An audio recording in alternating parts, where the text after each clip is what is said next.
Hello and welcome to Seven. And meeting out the monetary mirth, I'm your principal, Matthew Mills.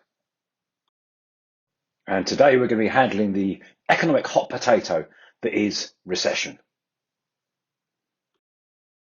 And it's probably worth starting with a few definitions. And we're going to start with what we're dealing with here is what's called macroeconomics, or really looking at the big picture of what's going on with everything to do with money in the world. And a key metric that economists are really interested in is something called GDP, or gross domestic product. And all that really means is everything that goes on in an economy, is all the stuff that we make, that we produce, and all the services that we create to sell and buy those products. And having got the basis out of the way, that brings us on to recession, the R word. What do we actually mean by it?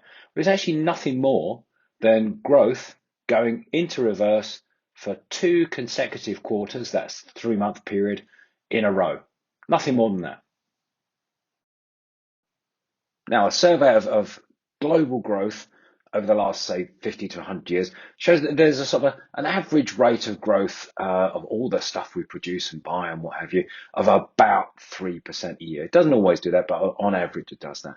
And generally, this is a good thing. We become wealthier, we become healthier, our standard of living goes up, and our quality of life generally goes up as economies grow. Now, despite what you might have been led to believe by the previous graph, growth doesn't actually occur in a straight line. The trajectory is a little bit more wobbly than that, which is represented here. And you have periods where growth speeds up, that's called expansion, and you have periods where it slows down and then goes backwards, and that's called recession. And the point from peak to peak or trough to trough is called a business cycle. And on average, it lasts about 6-7 years. It's variable, but about 6 to 7 years. Now, one of the reasons we might be interested in the business cycle as investors is that stock markets broadly tend to follow a very similar pattern. So as GDP and the economy is expanding, markets tend to do better and we tend to be making more money as investors. And as markets go into recession, they tend to fall in value and our investments tend to go with it. So it's something we keenly watch as investors as well as economists. So what's going on with this business cycle then? Well, if we start on the left-hand side, we've got a period of expansion moving up towards a peak. And this is where companies are making more stuff to meet our demand because we have plenty of money in our back pocket to go and buy things. And as companies are making more money and trying to sell more product, they will tend to take on more staff and create jobs. And so we'll all tend to have a bit more confidence, what's called consumer confidence, that not only have we got money today, but that we've got money coming in tomorrow because the job is stable and we will tend to spend more. Then as you move to the right-hand side, you've got a dip in the wavy line of the business cycle, and that's called a recession. And here people tend to have less money. They will then tend to buy less stuff. As a result, companies need to supply less stuff and make less stuff, so they make less money. And because companies are less profitable, they'll start to reduce their workforce. So there'll be fewer people employed. And as a result of that, jobs become less stable and consumer confidence tends to dip.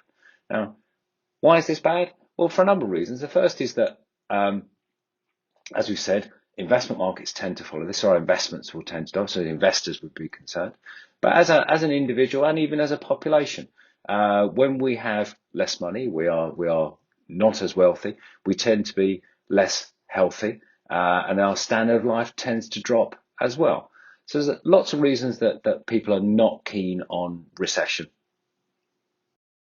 Now, this is in danger of becoming a little bit long and a little bit involved. So here's a quick attention break, a startling stat brought to you by Seven, which is related to GDP. If we all consumed at the rate of the average European, we'd actually need 2.6 planet Earths to supply everyone's needs.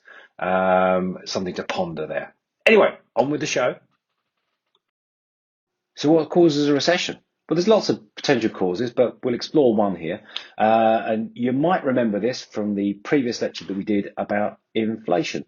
And if you didn't attend that, then shame on you. But I'll put a link here, and you can maybe pause this, go back, have a look, and then carry on. So what you've basically got here is what's called a systems diagram or a feedback loop. And it's just a way to explain things. And this particular system is based upon a thermostat in your home used to moderate the heat and the amount of heat that your radiators are putting out. And on the top left-hand side, you've got basically the most important input to this is that the demand in an economy for stuff versus the amount of stuff that's available for us to buy. And as you move over towards the right, you've got the companies that make the stuff, and then they determine the price of stuff based upon how much it costs to make it and what the demand is, versus household budgets, which is the amount of money we've all got to spend. That will drive the affordability of stuff relative to its price. And basically, the less affordable it becomes, the greater the prices, then it will tend to reduce the sale of stuff, which will feed back onto what companies are making. Now, one of the things that can happen is that the price of stuff goes up inordinately. And we're seeing some of this at the moment, mainly driven by either supply chain issues, so the production of stuff is being slowed down by the components of stuff taking a while to get to factories, or the energy cost of making stuff and moving stuff around, mainly related to Ukraine, and the cost of oil and gas and the energy cost of making stuff. Now, one of the questions that might have bubbled up in you when I was talking about an average rate of GDP or growth at about 3% is, surely more is better. Surely we'd be all healthier and happier if we were all massively wealthier. And what's wrong with growth at 12 or even 20%? Well, the problem with that is that if the economy is growing really fast, prices will tend to go up really fast as well. And wages might not keep up with it. So actually, your standard of living could tend to go down if growth is going too fast. So basically, by the time you get to work, the cost of the commute has gone up. And by the time you leave work, prices have gone up even further and your salary is worth less. So we want the economy to grow at a more sedate pace. And one of the jobs of the Bank of England, which is the picture you can see here, is to ensure that the economy is running along at a reasonable pace. And one of the ways that it does that, one of the ways it moderates growth, is by setting interest rates. And this is basically the cost of borrowing, the cost of our mortgage, the cost of loans. And if you put interest rates up, the cost of borrowing goes up, and it means you have less money in your back pocket to go and spend on stuff to drive the economy. Now, in response to very, very high inflation rate, which means prices are racing away from all of our ability to afford them, the Bank of England will raise interest rates, which will affect basically affordability. We'll all have less money in our back pockets because our mortgages are costing more. And also, it's going to cost companies more to make stuff because they have loans as well, which bites into their profit.